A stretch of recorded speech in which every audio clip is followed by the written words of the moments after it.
Bom dia, tudo bem? Vamos fazer a nossa agenda de reforma íntima do dia 12 de junho de 2025. Reflexão e vivência em torno do Evangelho. Porquanto, para vos medir, servirá a mesma medida com que houverdes medido os outros. Lucas 6:38. Meta do mês: combater o egoísmo, indiferença e ingratidão. Todos vós que podeis produzir, dai o vosso gênio, dai a vossa inspiração, dai o vosso coração, que Deus abençoará. Allan Kardec, em O Evangelho segundo o Espiritismo. Meta do dia: dar a devida atenção a todos que solicitem, demonstrando sincero interesse. Sugestão para sua prece diária: prece por aqueles que estejam a ponto de falir e cair no desespero. Graças a Deus, bondoso Jesus, benfeitores amigos,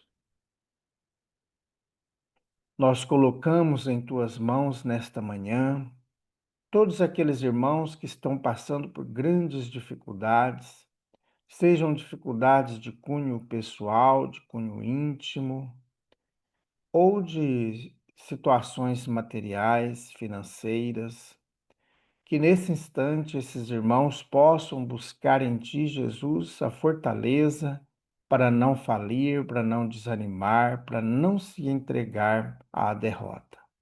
Fica conosco, Jesus. Graças a Deus.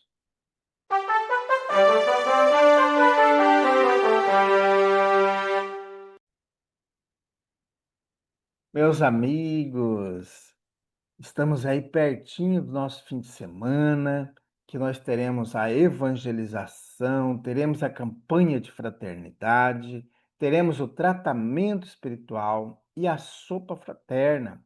As nossas atividades no sábado começam às 7 horas da manhã e encerra ao meio-dia. E você quer conhecer o Espiritismo? Olha, se programe, se prepare, porque em agosto nós vamos começar uma nova turma. Venha estudar com a gente. A Casa Espírita Amigos da Paz está sediada em Alta Floresta, Mato Grosso, no bairro Jardim Primavera, no final da Avenida Brasil. Mais esclarecimentos, entre em contato com a gente pelo WhatsApp 66 984 66 7110. Meus amigos, nós estamos estudando a obra Ceareiros de Volta. Esse livro foi psicografado pelo médium Valdo Vieira. A organização desta obra se deu por ordem alfabética de O Nome dos Espíritos. Hoje nós vamos para a mensagem do Espírito Pedro Richard. Tema da mensagem: vidas dúplices. O estágio terrestre, pelos valores transitórios sobre os quais se levanta, ainda permite à criatura viver duas vidas diversas. O que acontece a muita gente. Vidas dúplices, experiências que se tipificam distintas, uma em casa, outra na profissão, uma no círculo religioso, outra na esfera social, uma em certa época, outra depois, trocando-se até mesmo de nome, uma em determinada cidade, outra em cidade à parte, e às vezes uma no lar verdadeiro, outra em lar diferente. Para o espírito desencarnado, entretanto, é impossível viver simultaneamente de dois modos, evoluir por duas rotas ou trilhar dois destinos. Jamais conseguirá ser, ao mesmo tempo, conscientemente benfeitor e obsessor, apóstolo e falso profeta. Escolha entre bem e mal, impõe-se à consciência livre. As máscaras valem apenas a sombra da atmosfera humana. Liberta, a alma se revela tal como é.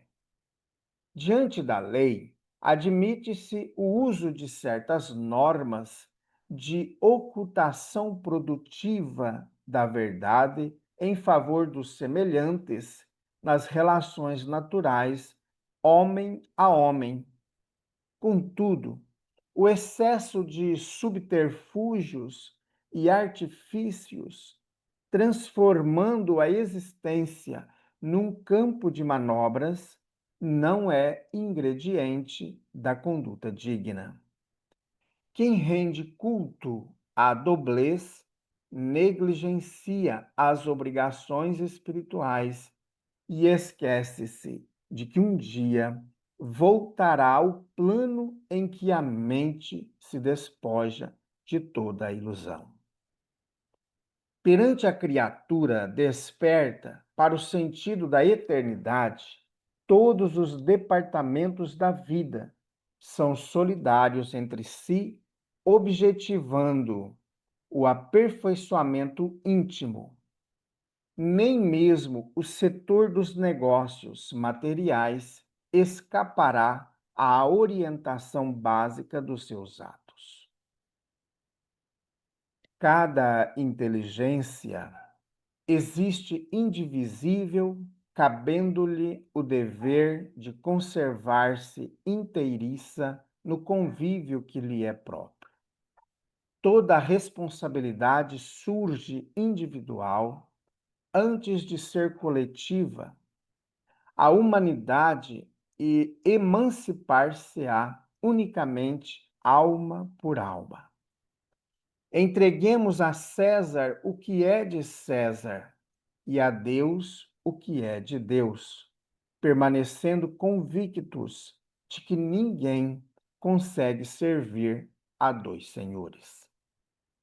A desencarnação é o processo de que a vida se utiliza para eliminar o que parece e deixar o que é. Combatemos em nós toda disparidade de procedimento, evitando caminhar com um pé na estrada e outro na sarjeta. Analisemos a silenciosa lição da sabedoria divina ao dotar o homem com a forma em que se expressa. Ele possui 2 olhos, 2 ouvidos, 2 narinas, 2 braços e 2 pernas, mas dispõe somente de um coração, íntegro, marcador de nosso caráter, que deve ser uno e inconfundível. Meus amigos, essa mensagem do Pedro, ela mexe bastante com a gente, porque muitas vezes nós achamos que é fácil negar ou fácil enganar as pessoas pelas 2 vidas, 3 vidas que nós às vezes arranjamos aqui na Terra. Meios diversos que revelam, no fundo, o nosso caráter, a nossa capacidade de negligenciar ou não as tarefas a que somos convidados a realizar pela espiritualidade amiga, pelos benfeitores, atividades essas que foram planejadas no mundo espiritual, ainda quando nós nos encontrávamos no mundo dos espíritos. Meus amigos, quando nós nos depararmos com a realidade da vida espiritual, nós vamos perceber que não tem como termos 2 personalidades. Teremos somente a do espírito. E não tem como a gente mentir ou negar o que somos. Se somos obsessores, continuaremos sendo obsessores até nós nos libertarmos dessa questão persecutória contra os outros. Então, se somos pessoas boas, dedicadas ao trabalho, então nós também não seremos obsessores. Seremos irmãos que amparam, anjos da guarda, podemos assim dizer grossamente. Então, meus amigos, cada um de nós, no mundo dos espíritos, não temos duas vidas. Temos a verdadeira vida, a que nós somos de verdade. Aqui na Terra, nós às vezes enrolamos e mentimos. Então, nós temos que desenvolver no dia a dia a reflexão sobre a nossa vida, sobre o nosso caráter. Como diz o Espírito Pedro, o nosso coração é o representante material aqui na Terra que vai mostrar para nós as diretrizes do nosso caráter, dos nossos sentimentos. Então, busquemos esforçar-nos constantemente para estarmos ligados ao Cristo. Graças a Deus. Amado Mestre Jesus, nós queremos no dia de hoje colocar em tuas mãos todos aqueles irmãos que já se encontram no mundo dos espíritos. Aqueles que desencarnaram vítimas de acidentes, vítimas de assassinatos, vítimas de suicídio, vítimas da fome, vítimas do frio, vítimas das guerras, vítimas de doenças crônicas. Que o seu amor, Jesus, envolva cada um desses irmãos, vítimas da AIDS, vítimas do câncer. Ampare, Jesus, nossos irmãos que estão no mundo espiritual, muitas vezes por causa de suas vibrações magnéticas ruins, invigilantes, não tiveram atenção e às vezes ainda não têm essa atenção de perceber a presença do seu anjo guardião ou de um familiar querido que está ao seu lado para trazer a paz, trazer o lenitivo, trazer o acolhimento. Que esses irmãos possam perceber a presença desses entes queridos. Olhe, Jesus, pelos familiares que aqui ficaram, para que compreendam que a vida continua e que cada um de nós precisa desenvolver a bondade em nós. Graças a Deus, que Deus seja louvado. Meus amigos, tenhamos um bom dia, fiquemos em paz e que Deus nos abençoe a todos.